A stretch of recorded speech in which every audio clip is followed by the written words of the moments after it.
السلام علیکم ورحمۃ اللہ وبرکاتہ۔ ناظرین اکرام، آج ایک نئے موضوع کے ساتھ آپ کی خدمت میں حاضر ہیں۔ موضوع کا عنوان ہے حدیث۔ اس عنوان کو اپنانے کا سبب یہ ہے کہ جیسا کہ ہم دیکھتے ہیں آج سوشل میڈیا کا دور ہے، ہر انسان کے ہاتھ میں جدید ٹیکنالوجی نے ایک آلہ دے دیا ہے اور اس آلے کے ذریعے وہ پوری دنیا کے ساتھ رابطہ رکھے ہوئے ہیں۔ اسی چیز کے پیش نظر جہاں پر وہ بری چیزوں کو اپنے اس آلے کے ذریعے خود تک موصول کرتا ہے، بد اخلاقیوں کو کرتا ہے، وہیں پر بہت سی اچھی چیزیں بھی اس کے پاس آتی ہیں۔ لیکن ایک چیز ہمیشہ مد نظر رکھنی چاہیے، ہر اچھی چیز کا نام دین نہیں، نہ ہی اس کا تعلق، سب اچھی چیزوں کا تعلق قرآن سے ہو سکتا ہے اور حدیث سے ہو سکتا ہے۔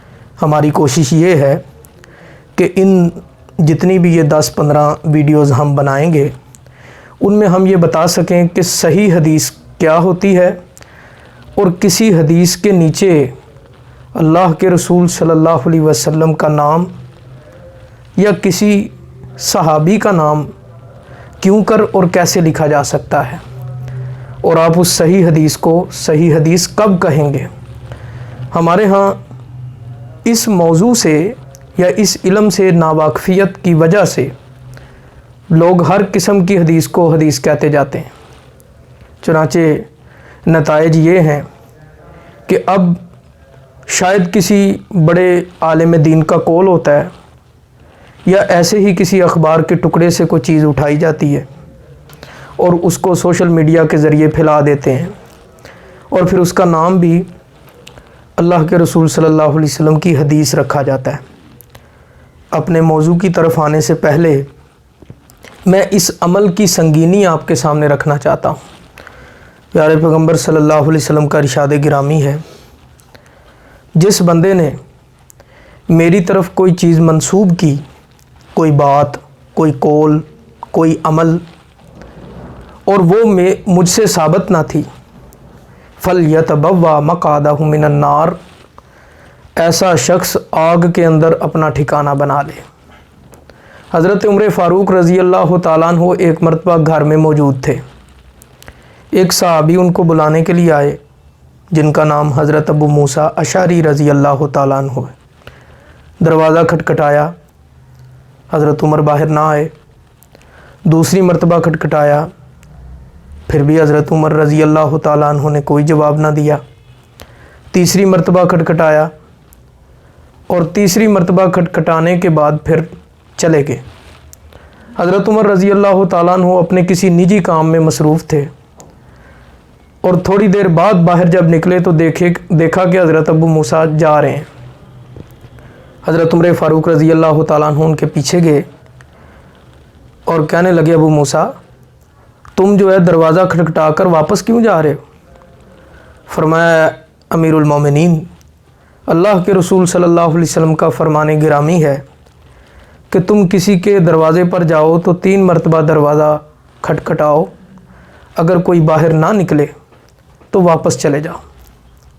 حضرت عمر رضی اللہ تعالیٰ عنہ ذرا جلالی طبیعت کے تھے، ان کے پیٹ میں گھونسا مارا اور کہنے لگے، یہ جو کچھ تو نے پیارے پیغمبر صلی اللہ علیہ وسلم کی نسبت مجھے سنایا ہے، اس کی دلیل لے کر آؤ ورنہ میں تمہیں سزا دوں گا۔ حضرت ابو موسیٰ رضی اللہ تعالیٰ عنہ اپنے جس کام کی غرض سے حضرت عمر کے پاس آئے تھے وہ کام بھول گئے، اور اپنے اس قول کی دلیل لینے کے لیے صحابہ اکرام کے پاس گئے۔ صحابہ اکرام بیٹھے ہوئے تھے۔ حضرت ابو موسیٰ رضی اللہ تعالیٰ عنہ نے فرمایا، بھائی تم میں سے کون ہے جو میری اس بات میں اور آپ صلی اللہ علیہ وسلم کی اس حدیث میں گواہی دے گا؟ صحابہ کہنے لگے، آپ حدیث سنائیے۔ حدیث سنائی۔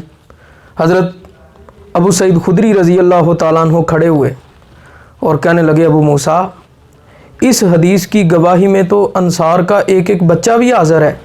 یہ واقعی آپ صلی اللہ علیہ وسلم کا فرمان ہے۔ حضرت ابو موسیٰ بہت خوش ہوئے، دوبارہ حضرت عمر رضی اللہ تعالیٰ عنہ کے پاس آئے، کہنے لگے اللہ کے امیر المومنین، یہ انصار میرے ساتھ ہیں اس حدیث کی گواہی میں۔ حضرت عمر رضی اللہ تعالیٰ نے فرمایا ابو موسیٰ مجھے یقین تھا کہ تو سچا آدمی ہے، لیکن میں نے تجھ سے گواہی طلب اس لیے کی کہ کہیں لوگ حدیث کے علم کو مذاق نہ سمجھ لیں اور پھر جس کے جو دل میں آئے وہ کہتا چلا جائے۔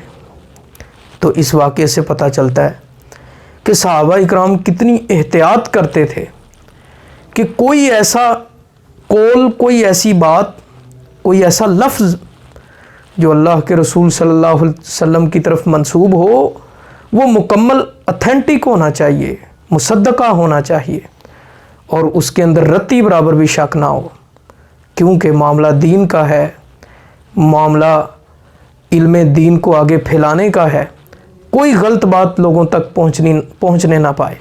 صحابہ اکرام اس قدر احتیاط کیا کرتے۔ اب اس سلسلے میں ہم جو ہے بہت سی باتیں آپ کے سامنے رکھیں گے جن کا تعلق حدیث سے اور علم حدیث سے ہوگا۔ یہ موضوعات انشاءاللہ آپ کے لیے بہت مفید ہوں گے تاکہ آپ کسی بھی حدیث کو لوگوں تک پھیلانے سے پہلے انتہائی جان پڑتال کر لیں اور انتہائی نوک پلک درست کر کے اسے لوگوں تک بھیجیں تاکہ آپ صلی اللہ علیہ وسلم کا دین خالص رہے اور اس کے اندر کسی قسم کی آمیزش نہ ہو۔ آج کے اس سبق کو میں ایک حدیث پر اختتام پذیر کرتا ہوں۔ پیارے پیغمبر صلی اللہ علیہ وسلم نے ارشاد فرمایا، میں نے ایک خواب دیکھا، اور ظاہری بات ہے کہ انبیاء کا خواب وہی ہوا کرتا ہے۔ آپ فرماتے میں نے خواب دیکھا، خواب میں 2 فرشتے آئے اور وہ مجھے اٹھا کر لے گئے۔ ایک پہاڑی کے قریب ہم پہنچے، فرشتے کہنے لگے آپ اس پہاڑی پر چڑھیے۔ پیارے پیغمبر صلی اللہ علیہ وسلم فرماتے میں پہاڑی چڑھنے لگا۔ حدیث لمبی ہے اور آپ نے اس پہاڑی پر پھر بہت سی چیزیں دیکھیں، اس کو مختصراً میں آپ کے سامنے رکھ رہا ہوں۔ آپ فرماتے میں ایک جگہ سے گزرا، پہاڑی پر ایک شخص دیکھا جو بیٹھا ہوا ہے اور اس کے پیچھے ایک شخص کھڑا تھا۔ جو شخص کھڑا تھا اس کے ہاتھ میں لوہے کی ایک نال سی تھی جس کے آگے کھنڈی سی بنی ہوئی۔ آپ فرماتے ہیں اس کھڑے شخص نے بیٹھے ہوئے شخص کے منہ میں وہ نال ڈالی اور اس کے منہ کی ایک سائیڈ کو چیرتا ہوا گدی تک لے گیا، پھر دوسری طرف منہ کی دوسری طرف نال ڈالی اور چیرتا ہوا پھر گدی تک لے گیا۔ یہی عمل اس نے اس کی آنکھوں کے ساتھ کیا، آنکھوں کو چیرتا ہوا گدی تک لے گیا۔ یہی عمل اس نے اس کی ناک کے ساتھ کیا، ایک طرف ناک کے سوراخ میں وہ نال ڈالی اور چیرتا ہوا گدی تک لے گیا، دوسری طرف پھر اس نے ایسے کیا۔ بیٹھا ہوا شخص چیخو پکار کرنے لگا، بڑی اذیت میں آوازیں نکالنے لگا۔ جب دوبارہ اس کا منہ ٹھیک ہو گیا تو کھڑے ہوئے شخص نے دوبارہ وہ عمل دہرایا، پھر وہ اذیت سے گزرا، تیسری مرتبہ پھر ایسے ہوا، گویا مسلسل اس کو یہ تکلیف دی جا رہی تھی۔ اللہ کے رسول صلی اللہ علیہ وسلم فرماتے میں نے سوال کیا فرشتوں سے یہ شخص کون ہے اور اس کو یہ سزا کیوں دی جا رہی؟ صحابہ فرشتے کہنے لگے اے اللہ کے رسول صلی اللہ علیہ وسلم یہ وہ شخص ہے جو صبح اٹھ کر ایک جھوٹ بولتا تھا اور اس کا جھوٹ شام ہونے تک دور دور تک پھیل جاتا تھا، اس کو اس وجہ سے سزا دی جا رہی۔ میرے دوستو، ہو سکتا ہے کہ یہ بات اس زمانے میں سمجھ نہ آتی ہو، لیکن آج کے زمانے میں باہر کیف سمجھ آ رہی ہے کہ ایک شخص ایک بٹن دباتا ہے اور ایک بات کہاں سے کہاں تک چلی جاتی۔ وہ بات اگر اللہ کے رسول صلی اللہ علیہ وسلم سے متعلقہ ہے اور صحیح نہیں تو پھر تو بہت بڑا جرم ہے، پھر تو وہ بہت عظیم جھوٹ ہے، اور اگر وہ عام کوئی لطیفہ ہے، کوئی جھوٹی بات ہے، پھر بھی وہ جرم ہے۔ تو اب دیکھیے اگر عام جھوٹ بول کر اور دور دور تک پھیلنے کی وجہ سے اسے یہ سزا دی جا رہی ہے تو آپ صلی اللہ علیہ وسلم کے متعلقہ اگر کوئی شخص جھوٹ بولے گا تو اس کو کتنی سزا ملے گی۔ اسی حدیث پر ہم آج کے سبق کو